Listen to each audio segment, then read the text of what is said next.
두기고는 그리스도 예수 안에서 사랑하는 나의 형제이며 신실한 일꾼입니다.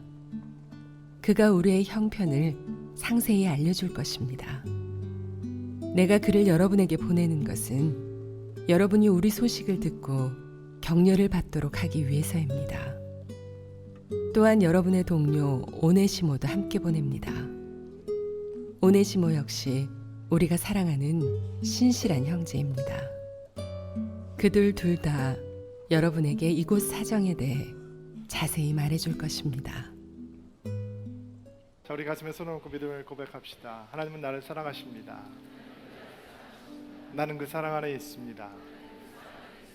하나님은 오늘 나에게 말씀하실 것입니다. 그 말씀에 능력이 있습니다. 그 말씀에 생명이 있습니다. 나의 마음을 하나님께 열겠습니다. 나의 생각을 예수님께 집중하겠습니다. 들은 만큼 변합니다. 들은 만큼 행복해집니다. 골로새는 로마 제국의 소아시아 지역에서 요충지가 아니었습니다. 사도 바울은 원래 전략적으로 주요 도시들을 거쳐가면서 복음을 전하거든요. 그렇기 때문에 바울이 직접 골로새를 방문한 적이 없었습니다. 골로새 교회는 바울이 에베소에서 3년 동안 말씀을 가르치는 사역을 할 때 골로새에서 에베소를 방문하게 되었던 에바브라라고 하는 형제가 은혜를 받고 고향인 골로새에 들어가서 그 근교 히아라볼리 그리고 라오디게까지 가서 복음을 전하면서 교회를 세웠던 것 같습니다. 이 골로새에 바울이 두 통의 편지를 썼습니다. 첫 번째 편지는 교묘하게 거짓 가르침으로 교회를 어지럽히려던 무리들에게 속지 말라, 그리고 오직 예수 그리스도를 믿어야 한다라고 하는 교리적인 가르침을 주기 위해서 쓰여졌습니다. 또 한 통의 편지는 매우 개인적인 편지인데 바로 골로새 교회가 모이고 있던 장소, 집을 제공했던 빌레몬이라고 하는 사람에게 썼던 편지입니다. 이 두 통의 편지를 갖고 골로새로 향했던 사람들에 대해서 오늘 본문은 그 사람들이 어떤 사람이었는지 설명을 해주고 있습니다. 자, 4장 7절부터 9절 말씀 읽어볼게요. 시작. 두기고는 그리스도 예수 안에서 나의 사랑하는 형제이며 신실한 일꾼입니다. 그가 우리의 형편을 장세히 알려줄 것입니다. 내가 그를 여러분에게 보내는 것은 여러분이 우리 소식을 듣고 격려를 받도록 하기 위해서입니다. 또한 여러분의 동료 오네시모도 함께 보냅니다. 오네시모 역시 우리가 사랑하는 신실한 형제입니다. 그들 둘 다 여러분에게 이곳 사정에 대해 자세히 말해줄 것입니다. 먼저 두기고라고 하는 사람이 등장하죠. 두기고는 원래 예루살렘에 기근이 들었을 때 이방 교회들이 예루살렘 교회를 위해서 구제 헌금을 해주는데 그 구제 헌금을 전달하기 위해서 바울과 함께 여행을 했던 신실한 주의 형제였습니다. 충성스러운 주의 일꾼이죠. 선교의 동역자이고 지금 사도 바울이 투옥되어 있는 상황이기 때문에 자유롭게 복음을 전할 수 없는데도 불구하고 바울의 편지들을 전달하면서 복음을 증거하는 데 큰 도움을 주는 그런 형제였던 것 같습니다. 그와 함께 동행했던 사람 오네시모라고 하는 형제의 이름이 등장을 하죠. 바로 이 이름 오네시모라고 하는 이름이 골로새 교회에 적잖은 파장을 일으켰을 것입니다. 왜냐하면 오네시모가 골로새에서 모이고 있던 장소를 제공했던 그 빌레몬의 노예였고 그 어느 날 갑자기 그가 빌레몬의 돈을 훔쳐서 도망쳤던 사람이기 때문입니다. 오늘 우리가 주목해야 되는 사건은 도망쳤던 노예 오네시모가 그 주인 빌레몬에게 돌아온다라고 하는 예사롭지 않은 사건입니다. 그 사건의 배후에는 바울이 있습니다. 바울이 있다는 얘기는 이 사건에 하나님께서 직접 간섭하고 계시다라는 것을 의미합니다. 오늘 우리가 말씀을 받기 위해서 몇 가지 준비를 좀 해야 합니다. 첫 번째 준비는 약간의 상상력이 필요합니다. 오늘 본문과 함께 보게 될 빌레몬서가 우리에게 자세하게 언급하고 설명하고 있지 않은 분위기, 상황, 감정, 정서, 이 긴장감, 갈등 구조 이런 것들을 느끼고 감지하는 적절한 상상력이 오늘 우리에게 필요합니다. 또 두 번째는 인내력도 약간 필요합니다. 하나님의 말씀이 임하고 그 말씀의 열매가 생기는 과정을 보려면 우리가 익숙한 대로 해석하고 판단하고 속단하는 것을 멈추고 인간적인 이 판단을 유보하는 영적인 인내력이 오늘 우리에게 필요합니다. 또 드러난 하나님 말씀 앞에서 그것이 2000년 전에 나와 전혀 상관없는 상황 속에서 나와 전혀 상관없는 사람들에게 일어난 사건이다라고 생각하는 미온적이고 관만적인 태도를 벗어버리고 그때의 사건이 2016년 치열한 서울이라고 하는 삶의 현장을 살아가고 있는 여러분과 저에게 하나님께서 직접 하고 싶어하는 말씀을 갖고 있다라고 하는 적극적인 태도가 오늘 우리에게는 필요합니다. 자, 그러면 바울과 빌레몬과 오네시모의 이야기 속으로 한번 들어가 보도록 하겠습니다. 골로새 교회 가정교회 주일 예배 시간이 되었습니다. 예배 처소를 먼저 찾은 사람들이 수근수근 이야기를 하기 시작합니다. 뭐? 진짜? 누가 도망갔다고? 뭐를 훔쳐갔다고? 어떻게? 어쩌려고? 하는 얘기들이 일어나기 시작합니다. 원래 교회는 그런 곳입니다. 그리고 이런 일이 생겼는지 아는지 모르는지 빌레몬이 아주 온유한 모습으로 교회에 들어와서 성도들과 함께 인사를 나눕니다. 노예가 주인의 돈을 훔쳐서 도망갔습니다. 그게 사건의 팩트입니다. 그것이 로마 제국에서 허용되지 않는 범법 행위였음에도 불구하고 그 사건 앞에서 사람들의 생각은 여러 갈래로 갈렸을 것입니다. 오네시모와 같은 노예들은 이야, 오네시모 용기 있네. 그거 한다 하더니 진짜 해버렸어. 와, 대단하네. 어쩌려고 세상에. 오직 근데 이 지긋지긋한 노예 생활 오직 하면 도망가겠냐? 잡히면 죽는데 누가 이 노예 생활을 하고 있어? 그래도 나는 깡이 없어서 이렇게 살고 있는데 오네시모, 야 대단하네. 진짜 안 잡혔으면 좋겠다. 잘 됐으면 어디 멀리 도망갔으면 좋겠다. 라는 부류의 사람도 있었을 것이고 빌레몬과 같이 노예를 소유하고 있던 주인들은 몹시 불쾌했을 것입니다. 어쩌면 자기 자신들의 소유한 그런 노예들을 바라보는 시선도 몹시 빡빡해지지 않았을까 상상해 볼 수 있겠죠. 여러분, 초대교회는 성만찬을 하면서 같이 밥을 함께 먹는 이 교제의 시간으로 이어졌습니다. 노예와 노예 주인들이 함께 예배를 드렸습니다.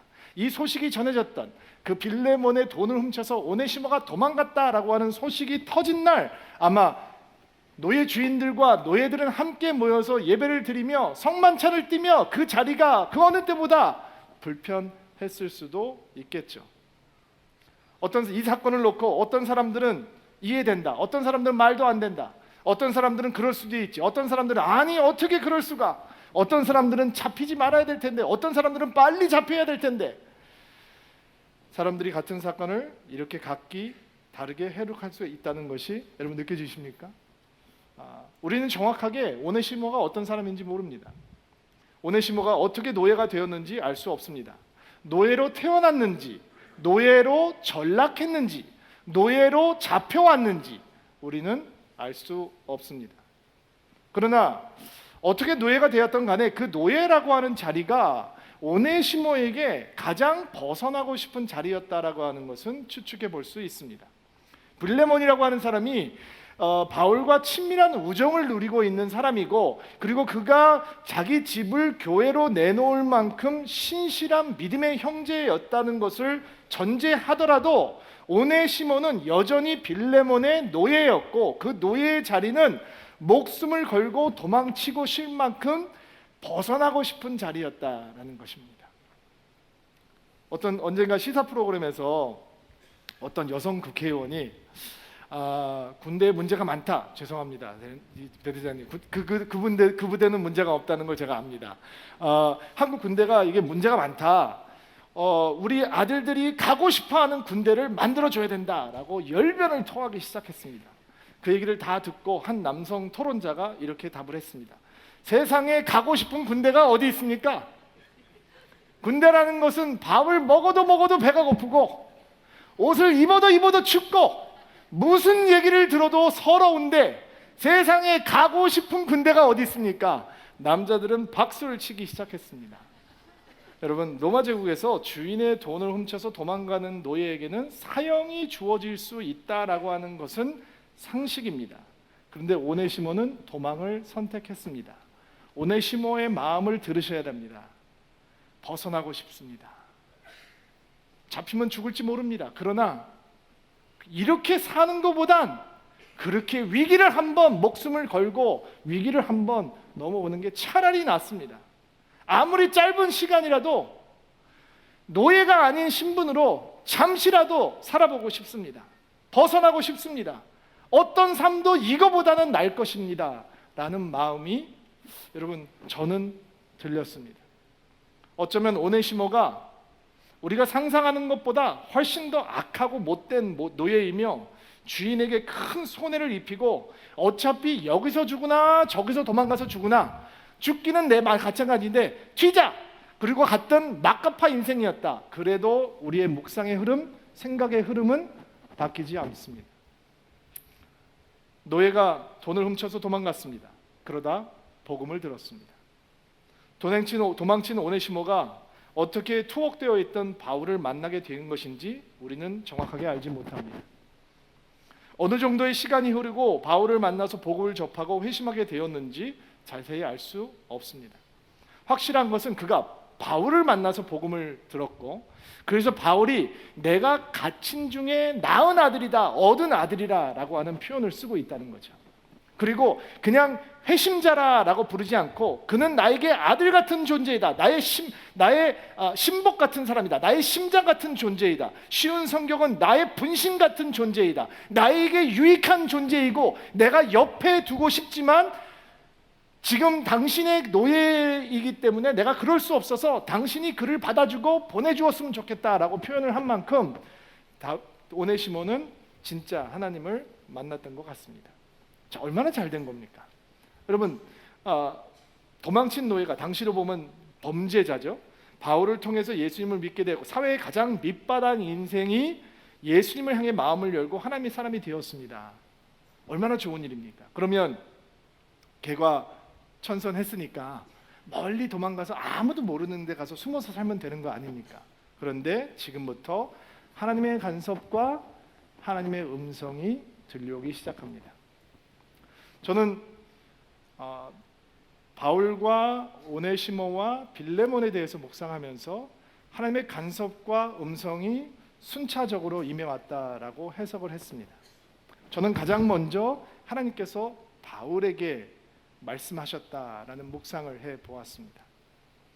바울에게 임했던 하나님의 말씀은 오네시모를 빌레몬에게 돌려보내라 라고 하는 말씀입니다.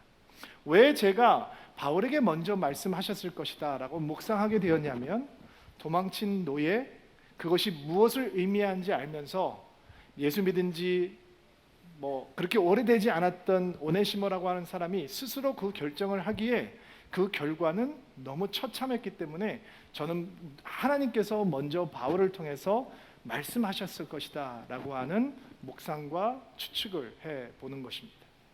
만약에 그것이 그렇게 순차적으로 이루어졌다면 바울에게 들려왔던 하나님의 말씀은 몹시 듣기 힘든 말씀입니다. 불쾌하고 불편하고 그러나 무시할 수 없는 행동을 요구하는, 변화를 요구하는 말씀이었죠. 제가 바울이라면 하나님을 향해서 이렇게 항의를 하기 시작했을 것 같습니다. 하나님, 저한테 왜 이러십니까? 감옥에 갇혀 있는 거 안 보이십니까? 근데 그것도 모자라서 나에게 이렇게 힘든 일을 시키십니까? 내가 매 맞는 건 괜찮습니다. 내가 고통을 당하는 건 괜찮습니다. 그러나 아시지 않습니까? 오네시모는 나에게 아들 같은 아이입니다. 나의 분신 같은 존재이고 나의 심장 같은 아이입니다. 도망친 노예에게 복음이 전해졌고 그 아들이 주님을 사랑하게 되었습니다. 그런데 그에게 빌레몬에게 돌아가라 라고 하는 얘기는 가서 죽으라 라고 하는 얘기나 마찬가지입니다. 주님, 저보고 그 얘기를 그 아이에게 하라고요? 그 친구에게 하라고요? 제가 어떻게 그 얘기를 할 수 있겠습니까? 목회라고 하는 것을, 선교라고 하는 것을 하나님께서 안 해보셔서 잘 모르는 모양인데 당신 잘 될 거야, 축복합니다, 사랑합니다 이런 얘기만 해도 선교 힘듭니다, 목회 힘듭니다. 근데 가서 죽을지도 모르지만 빌레몬에게 돌아가라 그러면서 선교하라고요, 목회하라고요, 하나님 저 그렇게 목회하기 싫습니다 라고 얘기할 수 있을 것 같습니다. 아마 바울은 이 말씀을 듣고 몹시 갈등했을 것입니다. 오네시모의 삶의 이야기를 분명히 들었을 것이고 복음을 들은 다음에 두렵고 떨리는 마음으로 바울에게 오네시모가 얘기했겠죠. 사실은 저는 노예입니다. 도망친 노예입니다. 근데 거기에 주인의 돈을 훔쳐왔습니다.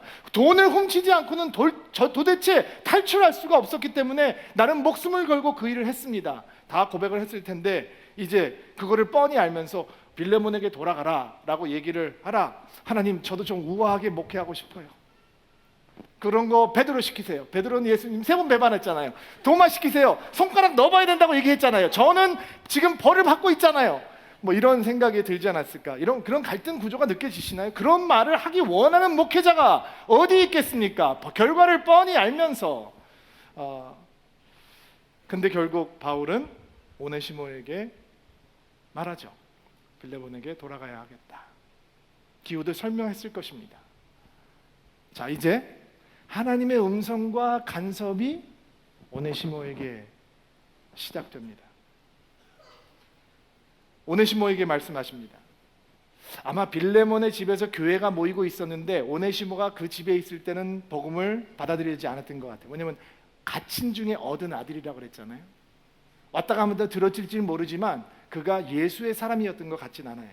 그런데 오네시모는 바울의 이야기를 듣고 하나님의 음성을 들으며 깊은 시름에 잡히게 되었습니다. 여러분 이렇게 생각할 수도 있지 않을까요? 내가 도망쳤는데 아직까지 잡히지 않았다면 그게 하나님의 은혜구나. 정말 하나님 좋은 분이다. 내가 이렇게 도망쳐서 다니고 있는데 오네시모라고 하는 이름, 그거는 굉장히 평범한 노예들의 이름이었는데 그 이름을 갖고 숨어 지내는데도 불구하고 지금까지 내가 잡히지 않았던 것은 하나님의 은혜이다. 근데 바울을 만나게 되고 내가 복음을 듣게 되었다 라고 생각했을지도 모르는데 갑자기 그 바울이 빌레몬에게 돌아가라. 아니 내가 내 발로 돌아가라니? 사도 바울이 너무 오랫동안 갇혀 있어서 정신이 좀 이상해진 것 같아. 돌아가면 죽을 수 있다는 거 뻔히 알면서 내가 뭐 아들 같다고 얘기하기도, 너는 내 영적인 아들이다 얘기하기도, 너는 나의 심장이며 분신이다 막 이런 얘기를 했는데, 너는 나에게 유익한 자이다 분명히 내가 내 귀로 들었는데 이제 내 주인한테 돌아가라고? 죽을지도 모르는 거 뻔히 알면서 그럼 결국 가서 죽으라는 거잖아. 뭐 이런 복잡하고 번잡한 마음이 들지 않을까요? 그가 초신자였다면 나 이제 안 믿을래. 예수 안 믿고 숨어 살지. 내가 예수 믿고 왜 내 믿을 돌아가. 이런 반응들이 우리 다른 목사님 찾아갈래. 뭐 이런 생각 들 수 있지 않을까요? 또 사도 바울이 지금 잡혀 있으니까 자유롭지 않으니까 그냥 한 귀로 듣고 한 귀로 흘려버리고 다시는 안 찾아가고 안 만나고 다른 데로 숨어 들어가면 사도 바울이 나에 대해서 당국에 고발할 것도 아니고 누가 알겠어? 어차피 도망갔는데 딴 데로 또 도망가지? 라고 생각할 수도 있지 않을까요? 얼마나 두렵고 얼마나 걱정스럽고 얼마나 많은 밤을 잠을 못 자면서 몸부림치며 고민을 했을까요? 그러나 여러분 하나님의 사람이라고 하는 증거는 하나님의 간섭과 음성을 결코 끝까지 무시할 수 없다는 겁니다. 그 음성 앞에, 그 간섭 앞에 결국 무릎을 꿇게 된다는 것입니다. 그리고 그가 바울에게 말합니다. 제가 돌아가겠습니다. 여러분 그 대화가 이루어졌던 현장은 아마 눈물바다였어요. 두 남자의 눈물로 가득했을 것입니다. 어저께 설교 원고를 쓰면서 여호서 목사도 울었습니다. 막 너무 느껴지는 그 마음이, 진짜 힘든 거고, 이거 하나님의 말씀 간섭에 제대로 반응하는 건 때때로는 이렇게 고통스러운 거구나 라는 생각이 들었습니다. 그리고 바울은 빌레몬에게 돌아가겠다라고 결단을 한 오네시모를 위해서 사랑하는 친구 빌레몬에게 편지를 쓰기 시작합니다. 영화의 한 장면이 떠올랐습니다. 쓰레기통, 책상, 쓰고 던지고 쓰고 던지고. 그 대신 그때는 파피루스입니다. 굉장히 고가이기 때문에 마구마구 버릴 수는 없었을 것입니다. 한자 한자 혼신의 힘을 다해서 어떤 오해도 생기지 않게 하기 위해서 바울이 썼던 가장 짧은 편지이지만 아마 가장 떨리는 마음으로 이 편지를 써내려갔을지 모릅니다. 그리고 두기고를 불러서 두 통의 편지를 건넵니다. 한 통의 편지는 교회에게, 또 한 통의 편지는 빌레몬에게, 꼭 빌레몬에게, 반드시 빌레몬에게, 빌레몬이 받는 거 확인해 라는 당부로 어쩌면 전해주었을 것입니다. 오네시모를 안아줍니다. 할 말이 없습니다. 눈물이 흐릅니다. 너무 심판가요? 근데 저는 그게 그렇게 느껴졌습니다. 자, 장면은 로마에서 골로새로 바뀝니다. 오네시모가 왔대. 들었어? 오네시모가 왔대. 사도 바울을 만나고 왔다고 소문이 나. 그건 말도 안 되는 소리지. 그런 애가 어떻게 사도 바울을 만나겠어? 뭐 이런 얘기. 어쩌면 노예들을 관리하는 몽둥이를 든 그런 사람들이 와서 이 오네시모를 붙들었을지도 모릅니다. 그리고 두기고가 빌레몬에게 편지를 전해줍니다. 사도 바울께서 전해달라고 부탁하셨습니다. 빌레몬이 편지를 엽니다. 자, 이제 하나님의 음성과 하나님의 간섭이 빌레몬에게 임하기 시작합니다. 우리는 바울에게 임했던 음성에 대해서 읽어볼 수 없고 오네시모에게 임했던 음성에 대해서는 읽어볼 수 없어요. 근데 빌레몬에게 임했던 하나님의 음성에 대해서는 읽을 수 있어요. 그 빌레몬서니까. 자, 한번 읽어볼게요. 조금 길지만 그래도 오늘 상황을 제대로 이해하고 묵상하려면 조금 읽어야 될 것 같아요. 1절부터 빌레몬서 몇 장이냐? 한 장밖에 없어요. 1절부터 22절까지 같이 읽으려고 하는데 여러분이 먼저 읽어주세요. 시작.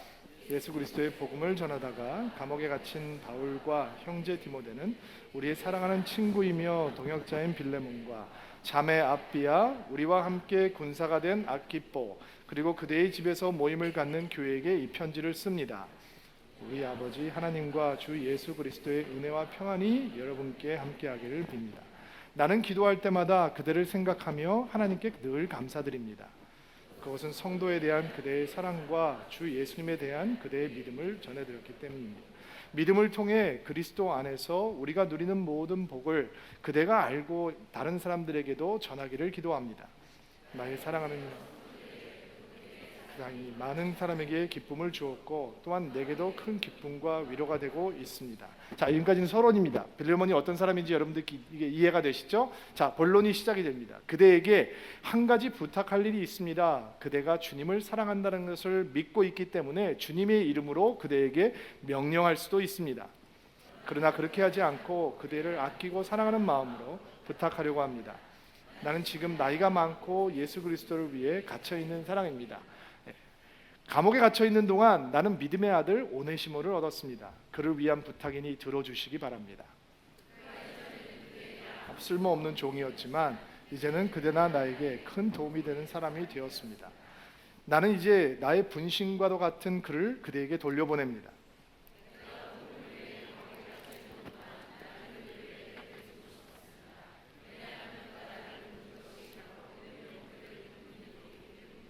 그러나 먼저 그대의 허락을 받지 않고는 아무 일도 하고 싶지 않습니다. 이것은 내가 시켜서 선을 베푸는 것이 아니라 그대 스스로 하길 바라는 마음 때문입니다.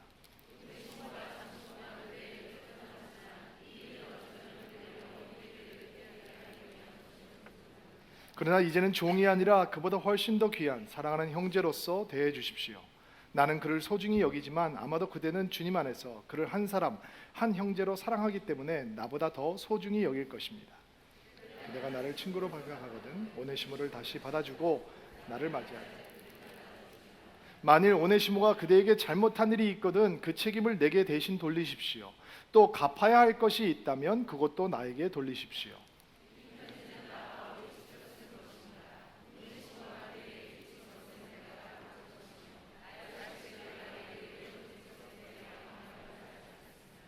벌써 말해놓고 나의 사랑하는 형제여, 나를 위해 주님 안에서 이 부탁을 들어주시기 바랍니다. 그리스도 안에서 나의 마음이 평안하도록 도와주십시오.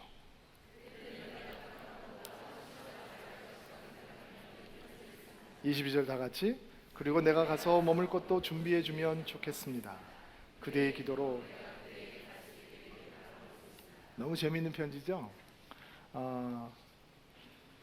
우리가 바울과 오네시모에게 들려왔던 하나님의 음성과 간섭이 얼마나 불편하고 많은 긴장감과 갈등을 그들 안에서 만들어 놓았을까 이미 상상을 해보았기 때문에 빌레몬에게도 이 하나님의 음성과 간섭이 얼마나 많은 불편함과 갈등을 주었을까 어렵지 않게 떠올려 볼 수 있습니까? 하나님 왜 하필 납니까? 이런 생각. 하나님 지금까지 충성하면서 나는 주님을 사랑했습니다. 내 집을 교회가 모일 수 있는 곳으로 내놓았습니다. 나는 신분에 상관없이 우리 교회 성도들을 기쁜 마음으로 섬기고 사랑하고 함께 했습니다. 근데 왜 하필 내 노예입니까? 왜 나여야 합니까? 뭐 이런 생각. 내가 노예 제도를 만들었습니까? 나도 피해자입니다. 이런 마음. 아마도 오네시모가 돌아온다라고 하는 소문을 듣고 특히 예수를 믿는 노예의 주인들, 그들은 노동력이 노예인 거잖아요. 그 노동력이 없이는 경제 구조가 지탱이 될 수 없기 때문에 그 노동력으로 이 경제를 지탱하고 있던 소유주들이 아마 빌레몬을 찾아와서 빌레몬 형제, 마음은 알겠는데 이게 우리가 바꿀 수 있는 게 아니다. 당신이 빌레몬 바울 때문에 용서해주고 뭐 예수님 때문에 용서해주면 우리 노예들 다 도망가서 우리 크리스천 됐다라고 얘기하고 와서 하면 이거 어떻게 되겠냐. 그러니까 우리 다 당신만 주님 사랑하는 거 아니고 당신만 예수 믿는 거 아닌데 우리도 다 예수 믿는다. 그래도 그거는 그건 거고 이거는 법대로 로마 제국의 법대로 확실하게 기강을 잡아서 다시는 도망갔다 돌아왔다 뭐 내가 당신의 형제입니다 이런 거 못하게 이 악순환의 고리를 끊어버려야지. 아니면 다 들고 일어나서 봉기하면 우리 어떻게 할 거냐. 우리가 더 소수인데 노예들이 훨씬 더 자유인들보다 많은데 어떻게 하겠냐. 그러니까 지금은 주님을 사랑하는 마음으로 그래 단호하게 오네시모를 처단해야 된다라는 스트레스를 주지 않았을까. 사실은 사도 바울이 준 스트레스가 더 컸을 것 같아요. 당신이 주님을 사랑하는 사람이니까 내가 주님의 이름으로 명령할 수 있지만 부탁합니다. 오네시모가 빚진 것이 있거든 다 내가 갚겠습니다. 아니 지금 빌레몬이 성교원금 해주고 있는데 다 갚겠습니다. 내게 돌리십시오. 아무것도 갖지 않은 사람이 다 갚겠다라고 얘기를 하고, 그러나 꼭 갚으라면 갚겠지만 당신의 목숨을 나에게 은혜로 갖고 있는 것을 절대로 잊으면 안 됩니다. 나 그거 얘기하지 않겠습니다. 이렇게까지 얘기하니까 빌레몬이 선수끼리 왜 이래? 막 이런 생각이 들었을 것 같아요. 아마 골로새에 수많은 잠 못 이루는 밤을 보냈을 겁니다. 바울이 하나님의 간섭과 음성에 어떻게 반응했는지 우리는 알죠. 오네시모가 돌아왔으니까. 오네시모가 하나님의 간섭과 음성에 어떻게 반응했는지도 알죠. 빌레몬서가 쓰여졌으니까. 그러나 우리는 빌레몬이 하나님 앞에, 하나님 음성 앞에, 간섭에 어떻게 반응했는지 모릅니다. 성경 어디에도 그가 이렇게 했다라고 하는 장면은 등장하지 않습니다. 여러분 같으면 어떻게 했겠습니까? 어떻게 하시겠어요, 여러분? 용서하고 탕감? 아니면 처단? 어떻게 하시겠어요? 오네시모에 대한 자료는, 빌레몬의 행위에 대한 유일한 근거는 교회사에서, 교회 역사 속에서 찾을 수 있습니다. 2세기 초 안디옥의 교회의 감독이었던 이그나티우스라고 하는 지도자가 로마 제국의 박해를 받아서 잡혀가면서 소아시아계 지역에 있는 교회들에게 편지를 씁니다. 교회를 감독하고 있던 목회자들에게 다가올 박해를 어떻게 준비하고 견고하게 신앙을 견지해야 되는지 격려의 편지를 보내게 되는 거죠. 당시 소아시아에서 가장 큰 교회는 에베소 교회였습니다. 바울이 3년 동안 목회했던 교회고, 바울의 영적 아들이었던 디모데가 목회했던 교회고, 디모데 다음에 에베소 교회의 감독이 되었던 사람의 이름은 오네시모라는 사람입니다. 그리고 이그나티우스의 편지의 수신자의 이름도 오네시모입니다. 같은 사람이냐? 와, 기가 막히게 끼워 맞췄다. 역사가들은 동일 인물이라고 생각하기도 하고 동일 인물이 아니다라고 생각하기도 합니다. 시기적으로는 충분히 가능성이 있습니다. 아니, 시간을 계산하지 않더라도 노예를 변화시키셔서, 쓸모없는 사람을 변화시키셔서 하나님의 나라를 위해서 쓰임받게 만드실 수 있는 하나님의 은혜를 생각해 본다면, 그리고 문화적인 제도 그 속에 갇혀 있지 않고 하나님의 영광과 하나님의 복음을 따라, 이 세상의 문화에 따라 결정하지 않고 하나님을 따라서 결정할 수 있는 것이 충분히 가능하다라는 것을 본다면, 그 편지를 받은 오네시모가 빌레몬의 노예였던 오네시모라고 하는 것은 억지 추측이 아닐 것입니다. 저는 하나님께서 오네시모를 통해서 영광스러운 복음의 통로가 되게 하셨을 것이라고 확신합니다. 빌레몬도 순종의 선택을 통해서 영광스러운 성도의 자리를 지켰을 것이라고 확신합니다. 그게 어떻게 가능했을까요? 그들이 신실한 주의 사람들이었기 때문입니다. 여러분, 바울의 신실함은 무엇입니까? 듣기 싫은 하나님의 음성, 간섭, 순종으로 끝까지 반응한 것입니다. 오네시모에게 있었던 신실함은 무엇입니까? 듣기 싫은 하나님의 음성, 불편한 하나님의 간섭을 끝까지 순종했던 것입니다. 빌레몬의 신실함은 무엇입니까? 듣기 싫은 하나님의 간섭과 음성에 끝까지 순종으로 반응했다는 것입니다. 우리의 신실함은 어디서 찾을 수 있는 것입니까? 불편해하고 때로는 듣기 싫은 하나님의 음성과 간섭을 끝까지 순종으로 나아가는 것입니다. 결정적인 순간 자신의 선택이 아닌 하나님의 음성과 간섭에 반응하는 것이 믿음입니다. 여러분, 우리에게 이런 하나님의 음성에 대해서 이런 로망이 있습니다.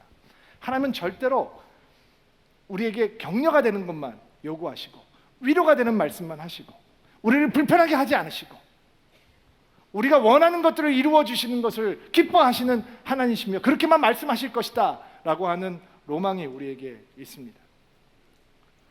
때로는 우리는 납득할 수 없는 하나님의 음성과 간섭을 접하게 됩니다. 서울드림교회가 지금 그런 상황 속에 있었습니다. 하나님, 교회가 없어졌어요 라는 말 속에 우리는 몹시 당황했었습니다. 하나님은 우리에게 간섭하고 싶으셨던 것입니다. 하나님 우리에게 전혀 예기치 않은 모습으로 말씀하고 계셨던 것입니다. 납득할 수 없었습니다. 잠이 오지 않고 밥맛을 잃고 화가 났습니다. 하나님, 왜 하필 우리예요? 기도가 한숨으로 바뀌고 항의로 변하려고 했습니다. 그런데 그 하나님의 감석이 우리가 불쾌하고 우리가 불편하고 우리가 마음대로 할 수 없는 이 상황 때문에 마음이 상해 있을 때, 그 음성이야말로 하나님께서 진짜 하고 싶은 말씀을 우리에게 하시는 통로가 될 것이다 라고 우리의 마음을 여는 순간 하나님께서는 역사하시기 시작했습니다. 여러분, 신목사와 제가 여러분을 만나기 전, 어떤 교인들과도 눈을 마주치기 전, 그때는 사무실도 없고, 또 교회 이름이 없는 건 물론이고 사무실도 없어서 이태원에 있는 한 커피숍에서 커다란 서원 지도를 내려놓고 이런 이야기를 나누고 있었습니다. 여기서 교회를 시작하자. 말도 안 되는 꿈 이야기를 하고 있었습니다. 여러분, 신목사님 믿음이 좋으신 거 아시죠? 요는 뭐라 그러죠? 이렇게 실눈 눈웃음을 하면서 좋지.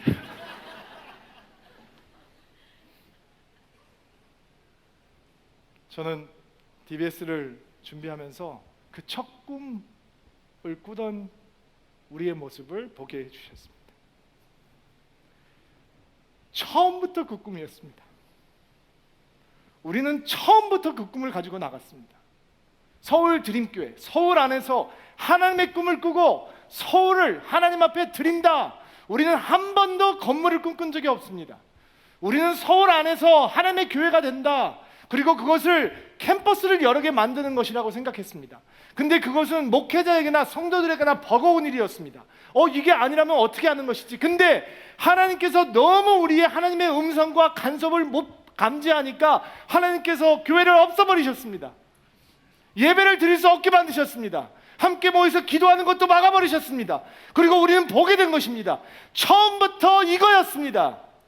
서울 안에서 하나님의 꿈을 꾸고 서울을 향해서 흩어지고, 지금은 우리가 이렇게 교회가 이렇게 주중이 되면 이번 학기에는 26개로 다음 학기에는 몇 개가 될지 누가 알겠어요. 그게 100개가 되고 200개가 되고 서울을 하나님 앞에 드리는, 그게 교회가 되는, 모든 사람들이 하나님 앞에서 자기 자신을 드리는 교회로 주중에 자리하는 놀라운 꿈이 이제 시작된 것입니다.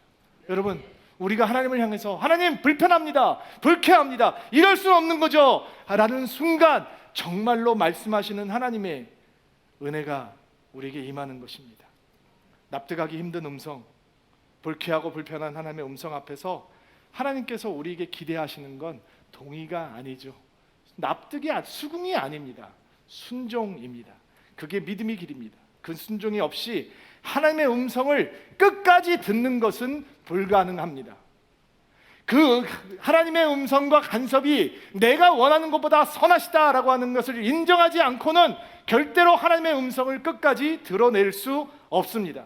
그러나 그 음성을 따라가면 내가 원하는 것이 나타나는 것이 아니라 하나님이 원하시는 것, 하나님의 영광, 십자가의 능력, 예수 그리스도 복음의 능력이 나타나는 자리로 우리를 세워주시는 것입니다. 여러분, 바울의 신실함은, 오네시모의 신실함은, 빌레몬의 신실함은 동의하는 대신, 수긍하는 대신, 납득하는 대신 순종하며 따라갔다는 것입니다.